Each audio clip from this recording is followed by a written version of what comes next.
Hey, hallo zusammen. Diesmal präsentiere ich meine Reise durch Usbekistan. Hey, Moment mal, das ist ja die gleiche Location wie in dem Turkmenistan-Video. Das stimmt, denn ich habe hier in dem netten Restaurant direkt beide Videos bearbeitet. Also ich bin dann aus Turkmenistan raus und ich bin mal ehrlich zu euch, ich habe hinter der Grenze den ersten Baum aufgesucht. Ich hatte 2 Wochen lang Durchfall. Ich bin dann auch direkt nach Nukus durchgefahren, das ist die nächstgrößere Stadt, und habe dann erstmal ein Hotel und ein ATM gesucht. Beides finde ich schnell, und als ich dann im Hotel im WLAN bin, lese ich dann eine Nachricht von Irina und Erik, ob ich auch in Nukus sei. Krass, denke ich, was für ein Zufall, und die sind auch noch in einem Hotel nebenan. Zu besichtigen gibt es hier in dem Ort nicht viel, aber wir hatten auch so viel zu erzählen, und ja, dann haben wir uns auch mal zwischendurch sehr, sehr leckeren Kuchen gegönnt.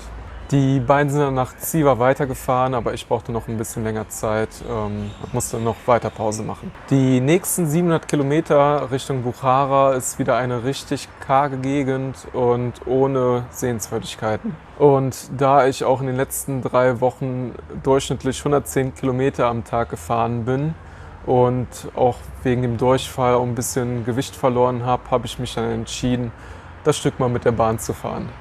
Ich wollte mich A, ein bisschen noch erholen, und B, wollte ich auch ein bisschen was vom Gas runtergehen. Ich habe mir nämlich, glaube ich, doch so in dem ersten halben Jahr ein bisschen zu viel zugemutet. Die Bahnfahrt war sehr entspannt und ich konnte sogar noch ein bisschen schlafen. Ich bin aber mitten in der Nacht angekommen und wollte mir jetzt auch nicht ein Hotel oder ein Hostel nehmen und habe dann erstmal durchgemacht. Und bei der Gelegenheit habe ich mir alle Sehenswürdigkeiten schon mal in der Nacht angeguckt. Ein wenig war ich aber dann doch enttäuscht, denn ich wollte mir unbedingt Saag angucken. Das ist eine große Festung und die haben eine ganze Seite mit Lichterketten in Form von Kamelen verziert, und das fand ich ein bisschen komisch. Dann habe ich mich einfach zu einer anderen Seite hingesetzt und habe mir den Sonnenaufgang angeschaut. Irina und Erik haben sich dann auch nochmal gemeldet und die sind auch ein Stück mit der Bahn zu mir gekommen, und dann sind wir gemeinsam Richtung Samarkand gefahren. Das ist echt der Hammer, mit den beiden zu reisen. Die Tage war es auch sehr warm und wir haben wirklich jede Gelegenheit dazu genutzt, uns ein bisschen abzukühlen, wie zum Beispiel an den See hier. Unterwegs haben wir auch hunderte Schmetterlinge gesehen, sowas sieht man auch nicht alle Tage. Wir sind dann auch viele Nebenstraßen gefahren, die waren wirklich in einem sehr schlechten Zustand, und da habe ich auch eine Schraube verloren, die ich dann aber in der nächsten Werkstatt ersetzen konnte. In Samarkand haben wir uns dann entschieden, ein Airbnb-Haus zu nehmen. Das war nämlich durch 3 einfach günstiger als ein Hostel. Und zur Begrüßung haben wir auch eine Flasche Wein, Erdbeeren und Kirschen bekommen. An dem Abend haben uns sogar noch Eva und Janis besucht, die ihren Aufenthalt um einen Tag verlängert haben, und wir hatten einfach nochmal einen sehr, sehr schönen Abend zusammen. Ich habe mich richtig gefreut. Irina, Erik und ich haben dann die nächsten 2 Tage dazu genutzt, die Fahrräder auf Vordermann zu bringen, haben sehr gut gegessen und haben uns natürlich die Stadt angeguckt. Registan ist besonders abends, wenn es beleuchtet ist, eine Augenweide. Dann ging es auch schon wieder weiter, und Irina und Erik werde ich leider erst in Deutschland wiedersehen. Alleine bin ich trotzdem nicht. Ich treffe nachher noch Sandro, einen Schweizer, den ich schon mal Mashhad kennengelernt habe. Wir waren gemeinsam an der turkmenischen Botschaft für unser Transitvisum. Und kurz darauf treffen wir sogar noch 2 Schweizer, Jakob und Pascal. Wir fahren dann 2 Tage zusammen. Die beiden jungen Schweizer mit ihren 29 Zoll Reifen ganz schön sweet drauf.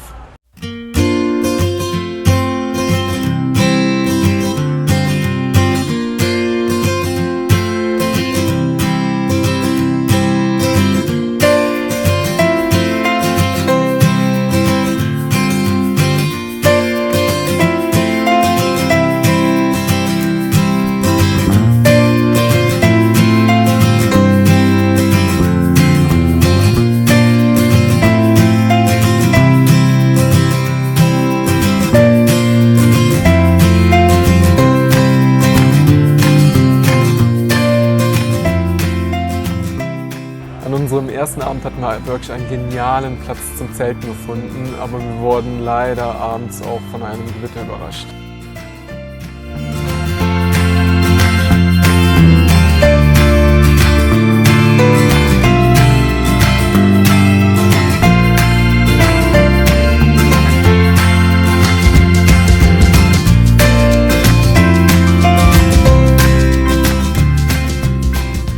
Sandro hatte recht, indem er sagte, das war schon fast eine Endzeitstimmung.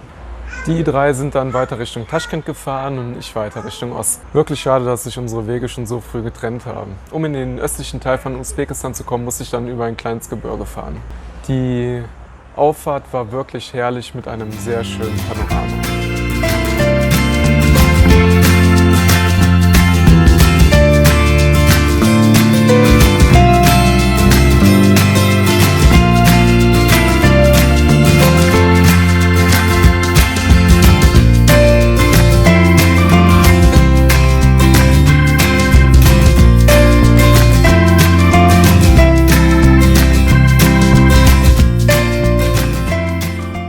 Abends hatte ich zunächst noch wirklich Probleme, einen vernünftigen Schlafplatz zu finden. Also ich konnte rechts und links, habe ich wirklich nichts gefunden, wo ich mein Zelt aufschlagen konnte.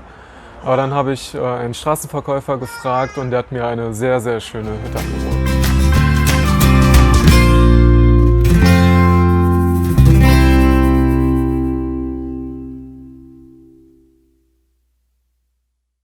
Das war ein super Platz zum Schlafen und ich hatte sogar die Möglichkeit, meine Geräte zu laden. Zum Frühstück gab es Weißbrot, das können die Usbeken richtig gut. Unten im Tal habe ich dann gemerkt, dass meine Art zu reisen wirklich sehr viel Aufmerksamkeit erzeugt. Ich war aber wahrscheinlich der einzige Depp, der nicht in Pamir gefahren ist. Ich wurde überall eingeladen, was natürlich sehr schön war. Aber sobald ich auch nur einmal eine Minute irgendwo stehen geblieben bin, wurde ich angesprochen. Wirklich zu jedem Zeitpunkt überall. Man hatte leider keine Ruhe, auch nicht beim Frühstücken oder wenn man mal eben Freunden ein paar Nachrichten schreiben wollte. Aber da gibt es natürlich Schlimmeres. Jetzt freue ich mich riesig auf Kirgisistan. Ich bin schon richtig im Bergfieber und habe mir eine richtig coole Route zusammengestellt. Danke für die tollen Musikvorschläge, das hat mich wirklich die letzten Tage bei den heißen Temperaturen sehr, sehr aufgemuntert. Bis zum nächsten Mal.